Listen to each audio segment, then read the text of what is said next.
मंत्री महोदय म्हणतायत की आम्ही त्यांच्यावर ॲक्शन घेऊ. अरे ॲक्शन घ्या ना तुम्ही जर कडक असते तर ह्या अशा कंपन्या बोगस कंपन्या तयारच झाल्या नसत्या. पण तुमचं लक्षच नाही आहे शेतकऱ्यांकडे. हे जे सरकार आहे हे अजिबात शेतकऱ्यांच्या प्रती चांगली भावना ठेवत नाही, हे आता सिद्ध झालेलं आहे. म्हणजे त्या सभागृहामध्ये अमरावती जिल्ह्याचा एकही आमदार ओरडायला तयार नाही. सगळे सत्ताधारी आमदार आहेत या ठिकाणी. आणि मंत्री महोदय म्हणतायत की आम्ही त्यांच्यावर ॲक्शन घेऊ.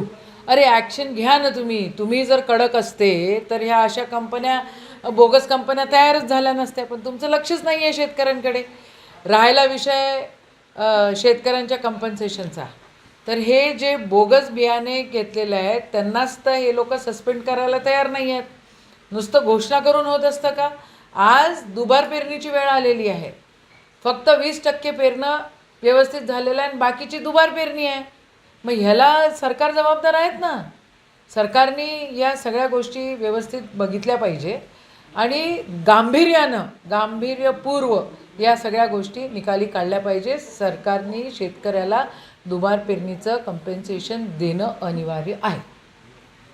हे सरकारची जर इच्छाशक्ती कमजोर आहे त्याला आपण काय करू शकतो? सरकारने जर इच्छा ठेवली तर बोगस बियाणं अजिबात मार्केटमध्ये येऊ शकत नाही. पण आता येतं आहे. सरकारला काही घेणं देणंच नाही आहे कोणत्या गोष्टीचं. सरकार काही करू शकतं.